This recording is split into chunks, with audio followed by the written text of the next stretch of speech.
Did you really think you could just move your parents into our home without asking me, Ryan? I asked, my voice shaking with a mix of anger and disbelief. Ryan, my husband of 6 years, looked up from his laptop with a smirk I had grown to hate. Oh, Amelia, don't be so dramatic. It's just for a while. Besides, it's not like you have a say in this. His words felt like a slap in the face. The house, a lovely 2-story in a quiet suburb, wasn't just any house. It was the home my grandparents had left me, the place where I wanted to raise our son Lucas, away from the negativity of Ryan's family. You do remember that this house is in my name, right? I shot back, my hands clenched into fists at my sides. Ryan's smug look faded, replaced by a hint of uncertainty. Our 2-year-old son Lucas wandered into the room, oblivious to the tension. I forced a smile for him. As he reached up to me with his chubby hands, I picked him up and kissed his forehead, trying to calm down. I'm not okay with this, Ryan. Your parents have never respected me or our space. Why now? I asked, trying to keep my voice steady. Ryan shrugged, his indifference making me even more frustrated. Their family, Amelia. You wouldn't understand. Family. The word echoed in my mind mockingly. My own family, who ran a small but beloved coffee shop in town, had always been my safe haven. They were nothing like Ryan's controlling, overbearing parents. The doorbell rang, interrupting our standoff. Through the peephole, I saw them, Ryan's parents, suitcases in tow, ready to invade our life. My heart sank. Fine, Ryan, let them in. But this isn't over, I said angrily, handing Lucas to him before opening the door. Amelia, darling, cooed Ryan's mother as she swept past me without a second glance. His father followed, a stern man who'd barely acknowledged me since our wedding day. As they made themselves comfortable in my living room, I felt a familiar sense of intrusion. This was just the beginning, I realized, but as I watched them, something inside me changed. I was done being the compliant daughter-in-law, bending to their whims. I retreated to the kitchen, my mind racing. This was my home, my sanctuary, and I was ready to fight for it. The following days became a blur of unwanted changes. Ryan's mother, Elaine, had a knack for making herself overly present, which felt suffocating. She rearranged my kitchen, criticized my parenting, and acted as if our home belonged to her. Lucas shouldn't be eating that, Amelia. It's not healthy, Elaine scolded one morning as I prepared Lucas's breakfast. I held back a sharp reply, feeling her judgment like a slap. He's fine, Elaine. It's just cereal. She sighed, shaking her head. In our house, we believe in a proper diet. You really should learn.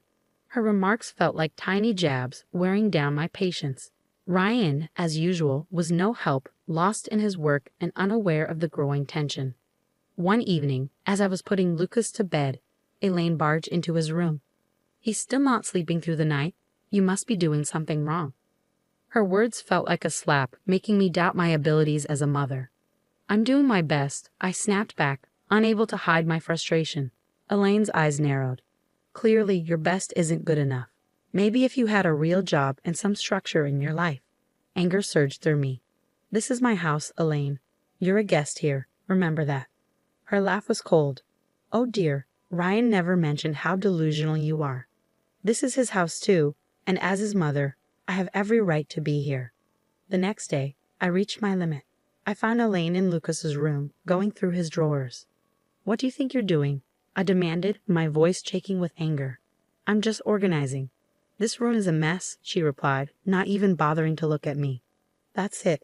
I want you out of my house now, I exclaimed, feeling a mix of fury and desperation. Elaine turned to face me, her expression one of mock surprise. Your house? Oh, sweetie, you're just the wife. This is Ryan's house too, and he wants us here. I stormed out of the room, my mind swirling with thoughts, Ryan's betrayal, Elaine's intrusion, and how they ignored my feelings. It was too much. I was tired of being pushed around, tired of my home being invaded by people who didn't respect me.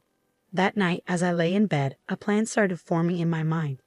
I was going to take back control of my life, my home, and my son's future. Ryan and his parents had crossed a line, and it was time for them to realize I wouldn't be their doormat anymore.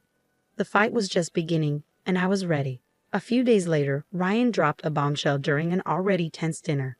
My parents need to stay with us longer. Their house is undergoing renovations, he said casually, as if it were no big deal. I felt my anger rise. Longer? Ryan, we never talked about them staying here in the first place. He shrugged, avoiding my eyes. It's just for a few more weeks. What's the problem? The problem? Your mother treats me like I don't belong in my own home.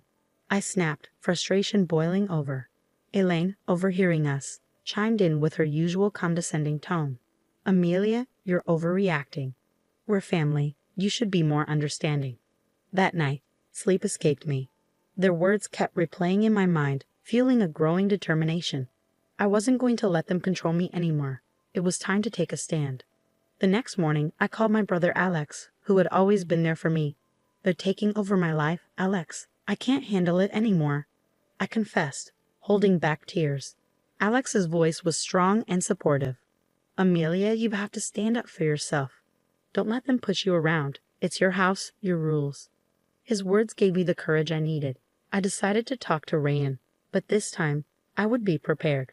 I gathered evidence of Elaine's bossy behavior, the rearranged kitchen, the disrupted routines, her constant rude comments. The day of confrontation came. I waited until Elaine and Ryan were in the living room. We need to talk.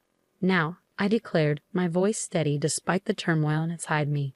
Ryan looked up, taken aback by my tone. What's going on, Amelia? It's about your parents, Ryan. Their constant interference, their disrespect for my boundaries. It stops today, I declared, holding up my list of complaints. Elaine scoffed. This is ridiculous. We're just trying to be helpful. Helpful? By undermining me all the time, by treating me like I don't matter in my own home. I shot back, my frustration boiling over. Ryan squirmed. Amelia, they're my parents. We can't just ask them to leave. No, Ryan. They're guests in my home, and they've stayed too long. Either they go, or I do with Lucas. I stated firmly, my determination clear. The room fell silent, my words hanging in the air. I saw Ryan's realization, but it was Elaine who spoke first. You wouldn't dare, she spat, her mask slipping. Try me. I won't regret standing up for myself, I retorted, my voice filled with determination. That night, Ryan's parents packed their bags. As they left, Elaine shot me a hateful look. You'll regret this, Amelia, she warned. But as the door closed behind them, I felt a weight lift off my shoulders. It was the first step in taking back control of my life, and I was prepared for whatever challenges lay ahead. The days after Elaine and her husband left were strangely quiet.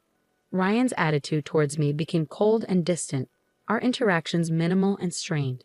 Yet, I found comfort in the peace of my home and the joyful laughter of Lucas. One evening, as Lucas played with his toys, Ryan announced, I have to go on a business trip. I'll be gone for a few weeks. His tone was indifferent, as if our troubled relationship had taken a backseat to his work. Fine, I replied sharply, barely able to hide my relief at the thought of his absence. After Ryan left, the atmosphere in the house shifted, feeling liberating. I started undoing the changes Elaine had made, each adjustment feeling like a small victory. But the real turning point came when I stumbled upon a series of emails on Ryan's laptop, left carelessly open. They revealed an affair, a betrayal that cut deeper than any of his mother's snide remarks. Anger, hurt, and a sense of betrayal swirled inside me. I knew it was time for Ryan to face the consequences. I began planning my next moves meticulously, each step aimed at making Ryan and his family answer for their deceit and manipulation. First, I secured my financial and legal position. I contacted a lawyer, explained my situation, and started the divorce proceedings. Then I focused on the house, a symbol of my grandparents' legacy and my independence. I reached out to a real estate agent. I want to sell the house quickly and quietly, I told her. She was surprised but could sense the urgency in my voice. Are you sure about this, Amelia? Selling the house is a big step, she warned. I've never been more certain, I replied, fueled by a mix of betrayal and newfound determination. The house went on the market and offers came in quickly. The idea of Ryan returning to find his control gone brought a bittersweet satisfaction. In the midst of all this, I leaned on my family for support. My parents were shocked by Ryan's actions and stood by me and Lucas. We're here for you, no matter what, my father assured me. Watching Lucas play, unaffected by the chaos, I silently promised to shield his happiness. Ryan's return was inevitable. But I was no longer the same person he left. Armed with truth and a plan, I was ready to confront him and take back my life. The day Ryan returned was heavy with tension. I had played out this moment in my head countless times, imagining every possible scenario. Yet my heart raced as I heard his key turn in the lock. "Amelia, I'm back," Ryan called out, his voice filling the now unfamiliar space. I stepped out from the kitchen, my stance firm. "Welcome home, Ryan. We need to talk." He glanced around, noticing the changes I'd made. "What's going on? The house looks different." I didn't falter. "I sold the house, Ryan. It's no longer ours." Disbelief washed over his face. "You did what?" "You can't just sell our house without telling me." "It's my house, Ryan. And after what I found out, I don't think you get a say anymore," I said, my voice steady but tinged with simmering anger.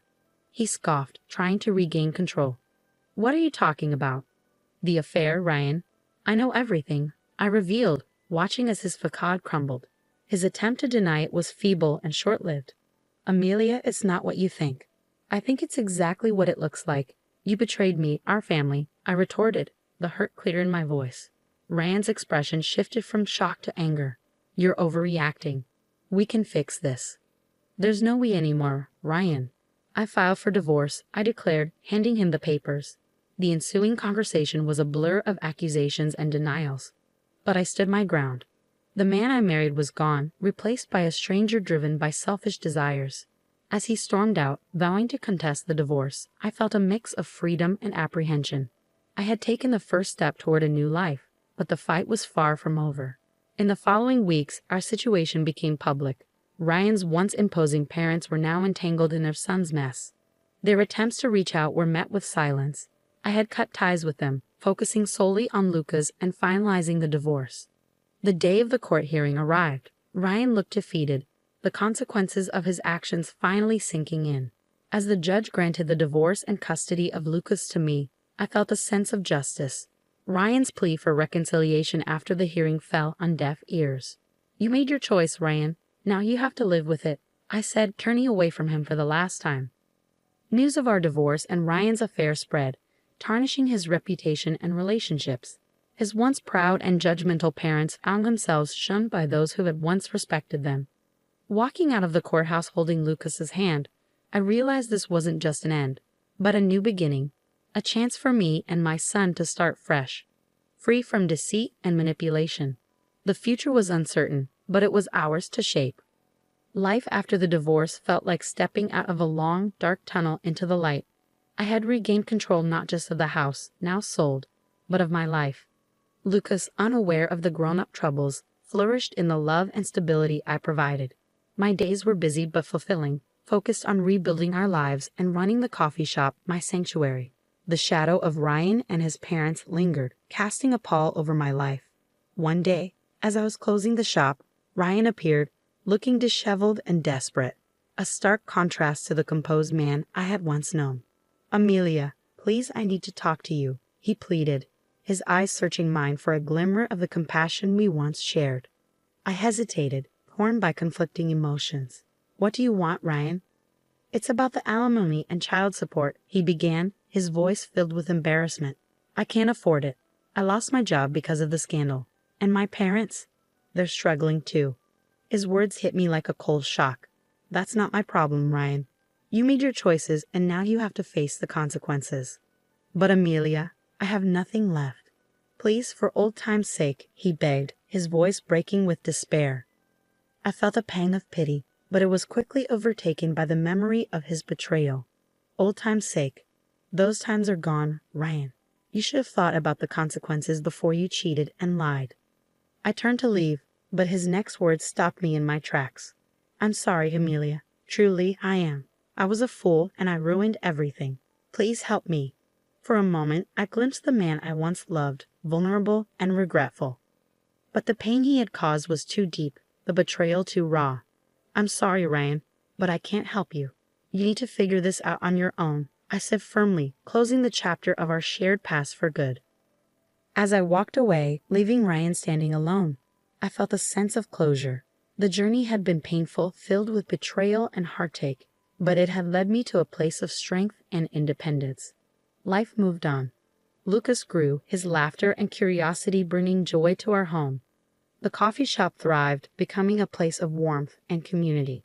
And as for me, I found contentment in simple pleasures, the aroma of fresh coffee, the sound of Lucas's giggles, and the support of loved ones. Ryan and his parents became distant memories, their legacy a reminder of the consequences of betrayal. My journey taught me resilience and the importance of standing up for oneself. As I locked the shop that evening, I looked up at the sky, its hues signaling the end of another day.